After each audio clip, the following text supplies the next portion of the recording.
Yuswa sampun 65 parandene swanten tasih utuh kados mekaten niku jenengan ngunjuke napa nggih jamu Budhe? Jamu ndamel piyambak. Weh, ndamel piyambak. Napa niku? Saged mboten dipun tularaken dhumateng anak-anak menika? Nggih, temulawak. Temulawak. Lawake sinten? Jo kluthuk napa? Temulawak king pon-pon niku lho. Oh, pon-pon ngoten niku. Temulawak kali napa melih? Temu putih. Temu putih, temu kangen. Mboten jahe merah. Jahe merah. Oh. Diteni kutut manggunge kuwi kok ya. Lah nggih to. Betul kaya apa? Lah mbiyen nalika nderekne Pak Anom iki rong kagungan putra. Iya. Saiki anake wis 4 enek bedane apa ora suarane. Beda ana wis ngowos. Malah asir kowe ya tak lem malah dhewe muni ngowos dhewe. Ning ya aku mang sore ya rada lara ati lho Pakmu. Napa? Saman jeling ora nalika Kresna karo Baladewa catur rembug mau rembukan ning ngarep mau. Seeling ora bantae guneme. Ya eling aku dalang. Aku dalang mendem ya eling ngawur ora. Piye sing ndi sing? Atiku iki ket jejer sore iki kaya wis ngrantes keloro-loro no. Eling mboten Pak jenengan napa lek eling coba lek iso eling tembunge Kresna Baladewa ning Kresna wau pripun? Ning paron kon rabi ngoten papat ngoten nggih. Wah kuwi ning aku ya rada senut-senut lho. Ya Pak ya. Lah ngapa ta? Wong muga-muga kuwi mung sekedar ucapan ning panggung dialog wayang, aja numusi ning sampean karo aku. Ngono lho. Sampeyan lak ora ngerti. Lakon iki lak sing mundhut ki Pak Suparno. Nggih. Dadi sanggite omongane Baladewa karo Kresna kuwi ya pancen sanggite Pak Parno. Ngono kuwi. Dadi aja nyalahke aku, lek arep nyalahke Pak Parno. Mesti ra wani nyalahne mergo kowe wis dilunasi kok. Ayo. Nggih ngono kuwi. Ya wis. Dadi hiruk pikuk di dalam pakliran iki ngono kuwi, ngono kuwi. Tak kira lek nyampluk aku. Aku mikirku ngene lho. Kok dalange kok muni ngono ya? Kok seakan-akan sampean iki kaya dadi Kresna ngono njaluk dirabekke ngono lho. Sore mau ngono kuwi sing tarasake kaya-kaya dalange. Apa Jojo ngono kuwi to Pak sampean njaluk tarabekke meneh apa piye to Pak? Sampean ki kleru. Nyuwun prisa karo Kyai kene. Lek kalih Mbah Sukron pun ngertos nggih. Mbah Sukron Suwanda ki elek-elek ya, kok elek-elek. Ki apik-apik ya mubalek kaya. Mubalek tukang nuturi piyai akeh kaya haji. Mula nurun ning anak ya sak bisa-bisa ya dadi bocah sing apik. Awar sampean omah-omah lek pirang tahun pisan? 15 tahun. 15 tahun kudune watakku piye lak ya ngerti to? Apal. Apal. Saiki buktine kapan aku njarake wong wedok liya yen nenek sampean ora tau gitu. Ya lo. Ayo. Wong setia kok ya. Ayo. Ya wis aku tak totok goblok wae. Mboten nggih. Pian. Nggih. Mang nganggune kutut, Bu. Ayo, Bu. Iya, klinane nganggo kututmu ya. Lah, ngono kuwi. Mun sing ngersake Pak Parno kok iki kok ora. Mangga.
Pripun Pak, benten apa mboten kalih riyen swantene? Sami. Alhamdulillah tetep ungkul. Lek Jawa Timur mriko enten son horeg, sinden horeg nggih Bu Kesi niki. Pancen suarane ya wah kaya ngono kaya ngumbulke tenduk. Ayo kaya ngono. Jamune. Heeh. Sampeyan gak ngerti to? Apa? Sampeyan sak bendina karo aku kan yo nang omah bareng wong loro. Ning sampeyan kan ora ngerti caraku piye ngrawat swara ben tetep awet kenceng siset ngono suaraku ki. Ndak ngerti to sampean? Kencur to? Uduh, Jahe. kuno kuwi. Lah apa? Kum-kuman anak kidang. Lek rekoso men. Ning Goleke? Golek kakurwe ora kumpulan anak kidang. Apa? Kumpulan anduk ora. Loh, omahku kan cedhak Taman Juruk toh, Pak. Cedhak Taman Safari niku lho Bapak Ibu. Taman Safari Juruk kan itu kathah kidang. Kula rek kae lek minggu-minggu nggih kali anak-anak ndolanke anak-anak kula teng Taman Safari ndelok kethek, ndelok gudeng, ndelok ulon, ndelok gajah, ndelok truwelu. Lah enek kidang anak kidang cilik ngoten niku. Kula kalih pengawase muni ngeten, Pak iki kidange nyuwun tulung nggih, ajeng kula napa tumbas ngoten. Niki mengke kula tumbas ajeng damel kula jamu ngoten. Wong nggih Bu Gesi ini regane larang lho niku Bu. Niku lek konangan polisi Taman Juruk mengke diseneni ning gandeng panjenengan sinden kondang. Monggo Bu, kula angsali Bu. Nggih. Akhirnya sampean ngerti to? Kidange tak gawa ning omah, ning Manjaten tak kurungi. Sampean pas sareawan meneh anak kidange kuwi mau to terus tak godhog ning mburi. Iki omong apa ngono. Di rumah nek duawane semono ora cetha arahe ora. Samene ora ngerti, janjane sing apik malah iwak gajah. Gitu. Ning golek gajah sing wis mati ning aja dipateni. Mergo gajah ki simbole kejujuran. Mula iklan angger kok ngangge gajah mesti jujur. Mergo iklan liyane ora ana sing jujur Bu Gesi. Contone kae apa jenenge sing jenenge kopi kapal api kae. Dibuka rene kapale. Ngono kuwi ora jujur. Kaya ngono kuwi. Terus? Lah liya-liyane akeh ning nek jenenge gajah, wah kuwi mesti jujur. Contohnya apa? Iklan sarung cap gajah duduk. Kuwi lek sarunge kok buka, enek telalene kuwi. Ayo. Ayo. Ya, tralemu dhewe. Ya Bu.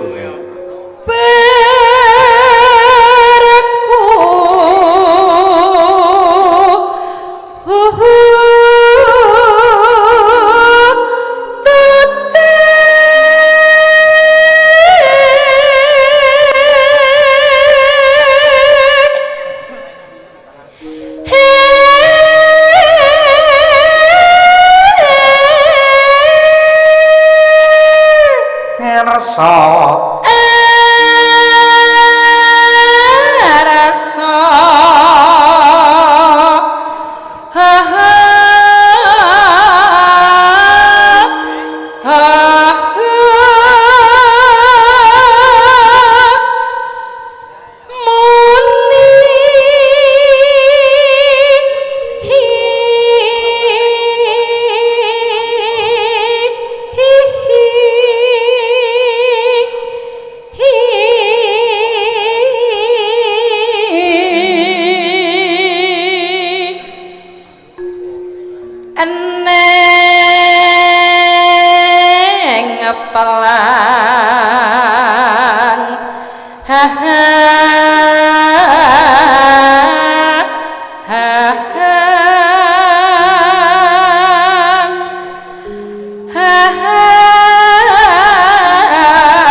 ongkeke Bu.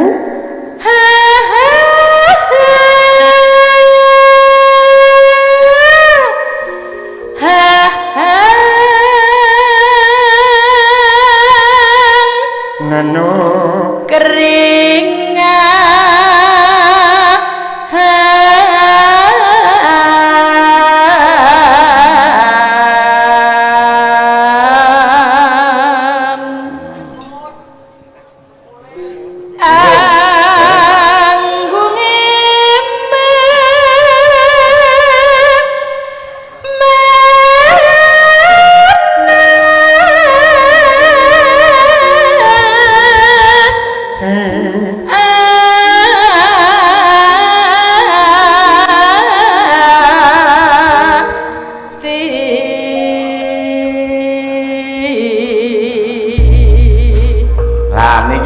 kempul ngon nembe niki.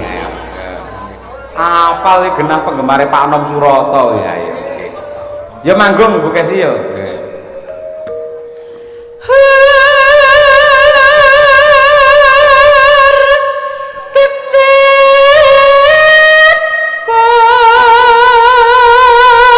aja kempul sik. Para lenggah, para penonton sing apa bareng. Kempul mun ben muni makguk ngoten niki kok. Yo, jiro lu. Nah, iki. Mulai.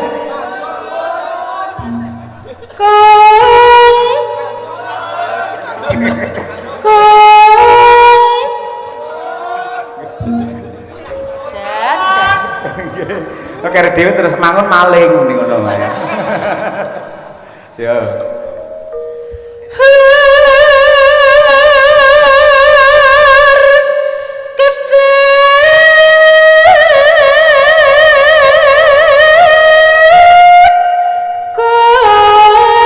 Tanduk mun.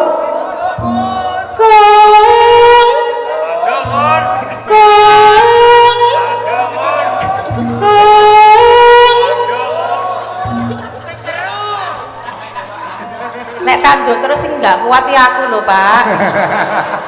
Ah sing lanang karo tundak tanduk sing wedok kuwi lho kesel ayo. Lah iya to, kaya ora ngerti ya. Nggih. Lho piyayi kaya ngono.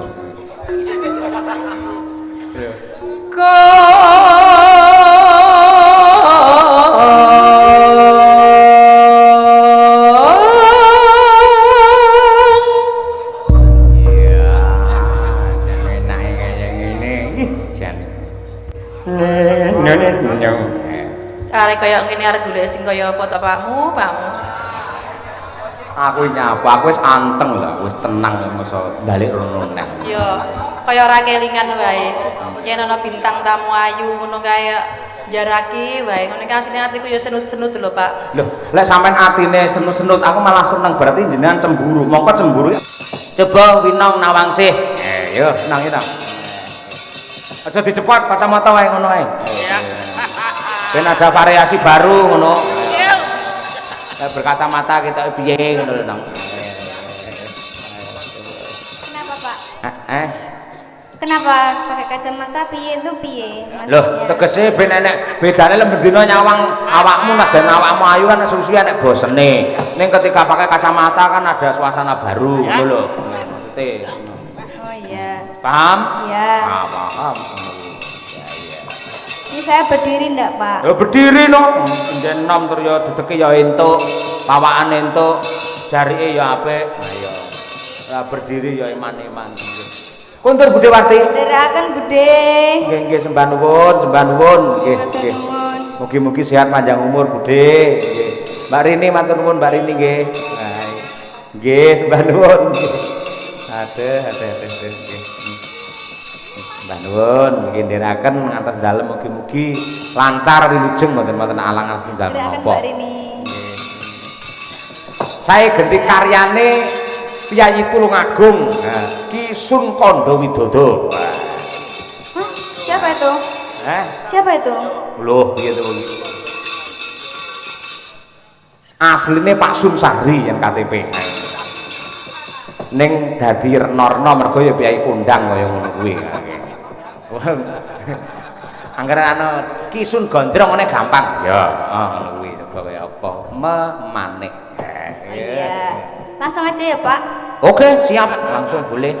Coba ya. Kan udah jam segini. Maksudmu apa jam segini? Iya, maksudnya kan gemeni wekdal ngoten lho, Pak. Gimana wekdal apa maksudnya? Kan udah jam segini tuh enaknya langsung aja. Oh, jaluk kamu seneng langsungan toh. Oh, oke. Ora apa-apa. Nek langsungan biasanya ra suwe malah. Ayo. Lo tergantung. Maksudnya ki ndang tancep kayon ngono lho maksudnya. Tergantung, Pak. Tergantung apa? Tergantung Mas Nopal nanti ngendangnya dibaleni berapa kali gitu loh. Oh, sing murba Mas Nova. Enggak. Iya, kok enggak. Oh iya, boleh. Nggih, memanik ya coba kaya apa, Mbak Nimas Ayu Winong Nawangsih karyane Piyayi Tulungagung sing nembake ya Tulungagung. Nangga.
iku coba kaya apa karo Mbak Birgita Ayu luwih dhisik. Mbak Birgita kon nembang apa? Sing alus, sing kepenak upamane langgam ngimpi. Wah, apik. Heeh, apik luar biasa. Nah, dianto biasane Mbak Birgita iki rada pencilaan to. Nang kene disetel rada halus. Ngono suatu saat ben ora juarae men ora mboseni. Wah iya, kaya ngono. Ya Mbak Bir. Jumeneng Mbak, coba kaya apa? Duduk, duduk.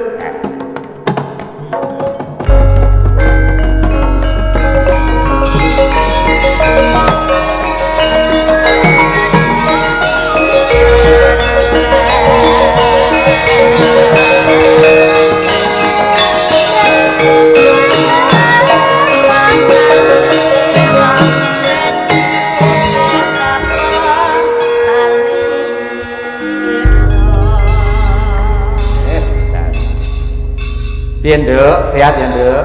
Sehat. Sukune pun pulih. Nggih tasih linu-linu sekedhik, Pak. Oh, linu sekedhik. Ngopo to? Kuwi ngopo? Kejadiane piye? Delereng, Pak. Dilerengi basa ngendi? Delerengi apa ya, Pak? Nek ngene aku tidak hati-hati ngono lek pas jalan, Pak. Nereng-nereng to? Nggih. Oh, iya. Sing kok pikir apa kok iso nganti tidur? Boten. Keseleo, Pak. Aku nitene bolak-balik lho mbiyen nalika ning Ngawi kuadungan kae sikilmu ya nganti cilaka. Wingi tiba meneh. Lah nggih delereng niku lho, Pak. Ah ya mula lek anu ki lek mlaku fokus ke depan ngono kuwi aja mikir rena-rena. Mergo sing kok adepi ning ngarepmu ki dadi bebaya apa dadi nugroho ki awake dhewe lak ya ora ngerti to, Bir. Nggih. Nah, Leres niku, Pak. Ya mula sing ati-ati kuwi nggih peringatan kangge jenengan. Ora mung bab sikilmu, klebu tanganmu sing ati-ati, mripatmu sing ati-ati, irungmu sing ati-ati, lambemu sing ati-ati. Kabeh kudu kebak ati-ati ngono kuwi. Paham? Paham. Lah ya kaya ngono kuwi. Mergo lek ora waspada ora ati-ati sosok malah bilaini karo awake dhewe. Lek mbiyen ki sing bilaini ki omongane wong saka tutuk saka lambe ning saiki jaman medsos niki sing marai bahaya ya kuwi jentik jari-jarimu kuwi sing marai bahaya. Betul niku, Pak. Sing ngetik mendina ngono kuwi tanpa nyinau menyimak apa adegan keseluruhan terus komen dan lain sebagainya akhirnya dadi bentrok dadi dredah munggah kanca bakah. Biasa kula niku, Pak. Ayo ngono kuwi. Ngimpi ya, Nduk? Oke. Oke, coba sak balane. Oke. Arep nyuwun pangestu karo Budiwarti sik dilenggahi Nggih, alhamdulillah. nyun pangestu Budhe. Nggih. Meniki adiknya tadi sampun pulang, Pak. Oh, Mbak Tias. Nggih, Dek Tias. Nggih, pancen yo Ngantuk. sekolah. Nggih, sekolah. Nggih. Nanu Ngambur ing ngawang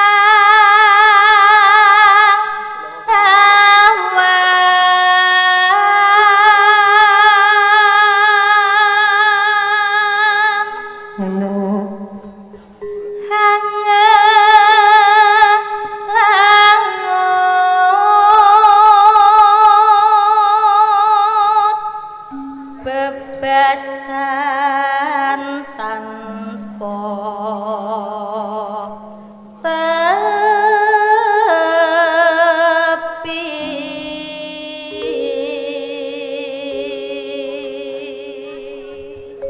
Neno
tembang menika ugi kula aturaken dumateng para pamirsa ingkang kepareng monitor wonten ing Kuntadi Channel. Suwi ora disenggol ya, Tru. Nggih, para tim biru, Pak Joko Warsito, Mbak Anin dan lain sebagainya. Nggih, saking niki dalem kasusenan Pak Wijianto lan ugi Widodo Ketipung, ayo Prabu Cakrawangsa, Pak Sunyoto Bianto, nggih, lan sedaya kemawon sugeng laras.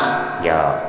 Nggih, ngaturaken sembah nuwun kagem bapak-bapak, mbah-mbah, mas-mas, ibu-ibu ingkang tasih lenggah nggih to, Pak. Nggih. Jan ibu-ibu ini lho kuat lho, Pak, tasih kuat mulai niku hebat. Pundi?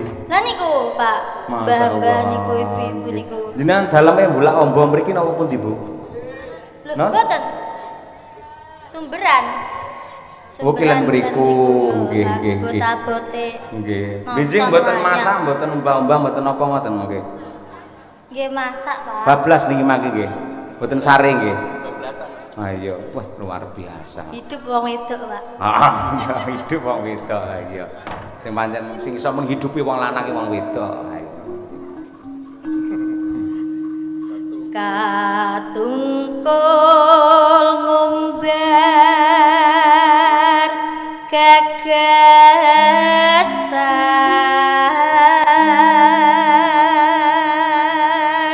Nono satamah kinawa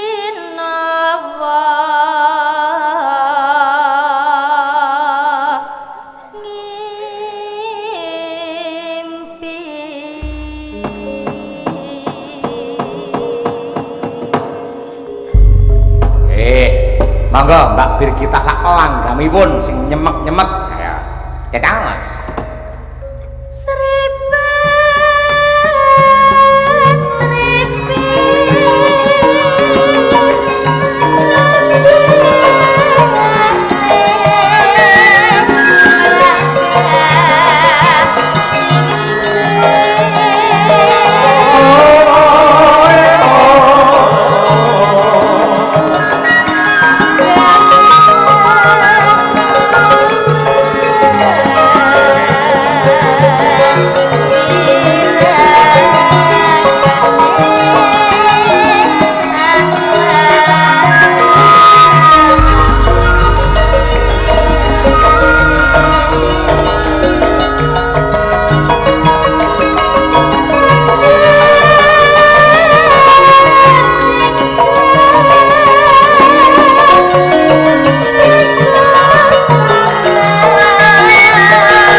Nderek nyimak Mas Petruk saking bumi Bung Karno.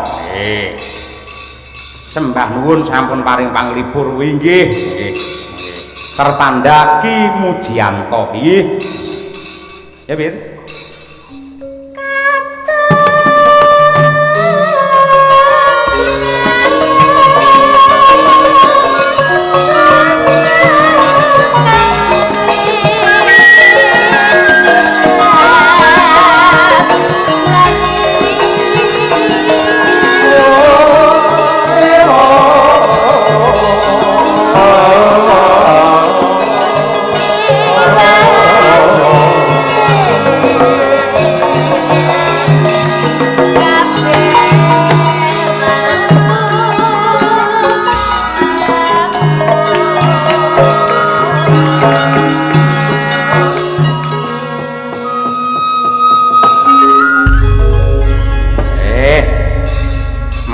nuwun Mbak Birgita Ayu Setiani.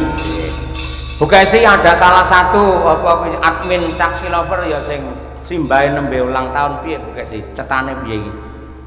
Nyuwun tembang gladhek glinding. Oh ngaten. Nggih. Kangge kado ulang tahun Mbah Kakunge. Nggih. Oh nggih siap. Ngarane mboten kedah sing nembang sinten? Bebas sing penting gladhek glinding saking Mbak Anindita Fadilah Putri. Oh nggih. Semangat rampung dan garap skripsi. Amin ya rabbal alamin. Mbak Anin menika badhe kula aturaken batik glinding kalian atur pisungsung dumateng ingkang Eyang Kakung anggenipun Ambawarsa mugi-mugi tansah dirga yuswa dirga hayu manggih yiwana basuking salaminya. Ya nggih. Berarti lek ra ngarane Mbah Warti saged iki ditanjake lek ngono nggih. Budhe kaya disambi ngomong budhe ra apa-apa budhe mangestoni karo putu-putune. Ha nggih mau mung sak cucur bau walah luar biasa. Patalon mau. Heeh Budhe Warti nggih. Niku putu nor pinten Budhe niku? Nggih. Pun saged dereng. Ah pun niku nggih. Nomor 3 niki. Lek sing Mbak Tias wau Nomor kalih. nomor kalih ngoten niku. Wah, jan jenengan kalih putu le gemati ngantos ngoten nggih. Nggih. Niki aja ngetokne putu jenengan lak menipun kondur to mendene. Nggih. Ah nggih monggo kok bener mriko terus tenggene Mbak Rini terus bablas mriki. Luar biasa Budhe nggih. Muga-muga nggih putu-putu jenengan dados generasi sing hebat ngoten niku nggih. Nggih. Nggih. Kaya ramin napa pripun to Budhe? Nggih luar biasa Budhe Warti. Jan. Monggo kula nyuwun gungan nadyan wau sampun gandeng menika khusus kado untuk ulang tahun. Nah, monggo kula nyuwun berkahipun dumateng Budhe Warti. Coba kaya apa? Singa tirta mangsa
Yuswa sampun 65 parandine swanten tasih utuh kados mekaten niku jenengan ngunjuke napa nggih jamu Budhe?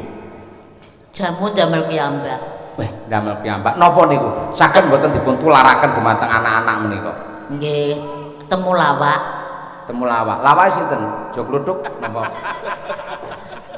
Temulawak king pon-pon niku lho. Oh, pon-pon ngoten niku. Nggih. Temulawak kali napa melih? Temu putih. Temu putih, temu kangen.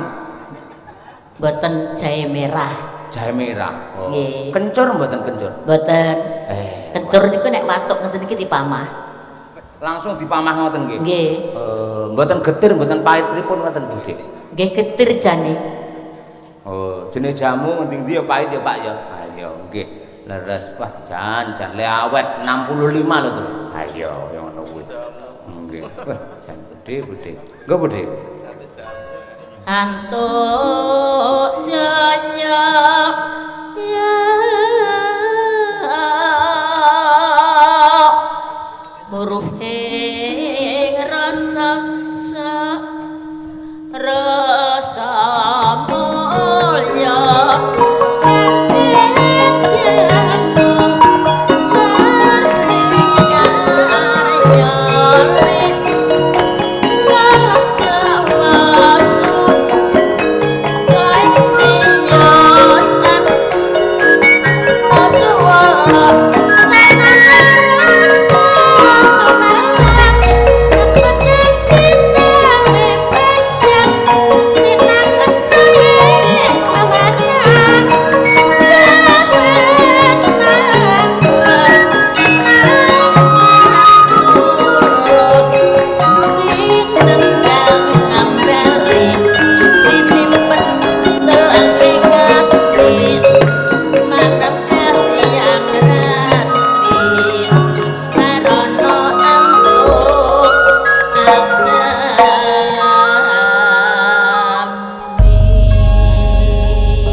Jenengan riyen ajar nyinden ngoten niku nggih langsung ngagem mik ngoten ngagem son ngoten Budhe.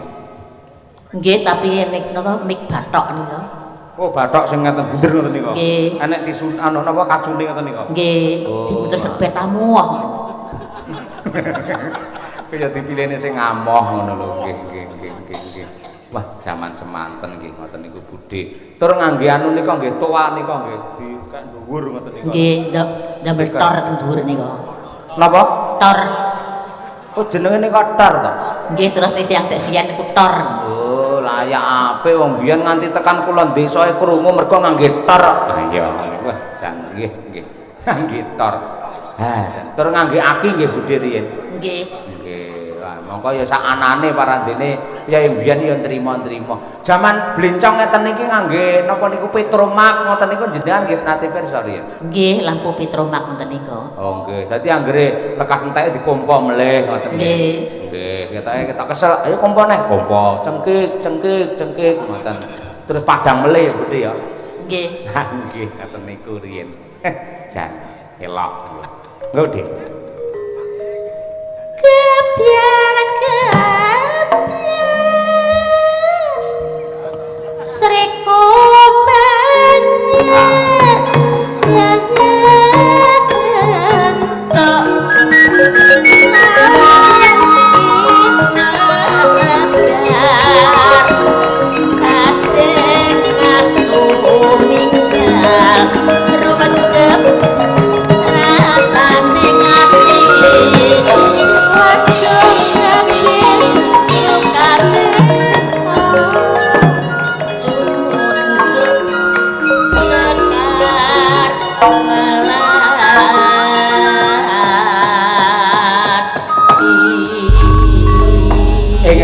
Para lenggah nyuwun tepuk tangan apresiasi untuk Budhe Suwarti yang sangat luar biasa. Dan muga-muga ya sinden-sinden iki iso langgeng lestari kaya Budhe Warti ngono kuwi. Wae kuncine anggere semeleh, uripe digawe santai, los, ikhlas. Ngono kuwi ya iso kaya Budi Warti. Ha iya. Nek anggere titik-titik terus skincare, titik-titik terus skincare ngono kuwi ya suwi-suwi raine rusak malah. Ha iya ngono kuwi. Ya kabeh kari kualitase, sing kualitas sing bener-bener original ya apik oleh kari regane. Lah kowe terus dandane awakmu, dandane raimu ngangge sing murah-murane ndang bobrok ngono kuwi. Kabeh rega nggawa rupa. Ha iya ngono kuwi. Yo digetak pisan. Apa? Ayang-ayang. Ya, nggih. Mbak Munasira karo Mbak Tri Hastuti Retnawati. Oke. Ayo, Dik. Diaturake dadi dikomplite terus. Nggih, kangge para pinisepuh iki diaturake, kanggo para sing setengah baya ya diaturake, sing ala kekinian generasi Z ya tetep dilantunkan. Heeh, komplit. Monggo dipun aturaken ayang-ayang, yuk to Madangkara jajos.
biasa. Tengah telu iso nggebrak suasana. Ayo, Pak. Pancen elok temenanan nggih. Sing intisarine awake dhewe nderek mangayu bagya ya, Truk. Marang pepundhenmu ingkang winantu ing pakurmatan Bapak Suparno sekalian Ibu Narti ingkang kagungan kersa tasakuran muga-muga sembodo kang jinangka rahayu kang tinemu basuki ingkang kaesti. Ugi ngaturaken panuwun dumateng sedaya para pamirsa ingkang kepareng nenggani dumateng kula sak kanca. Mugi-mugi menika dados amal kesaenan panjenengan anggenipun tumut urip-urip dumateng kabudayan. Sedaya para lenggah, sedaya para penonton, mugi manggih hayu lan ugi rahayu ing salaminya, sehat walafiat, rezekinipun turah-turah lan kathah. Unak umum kaya Bapak Semar kae, ndi kae?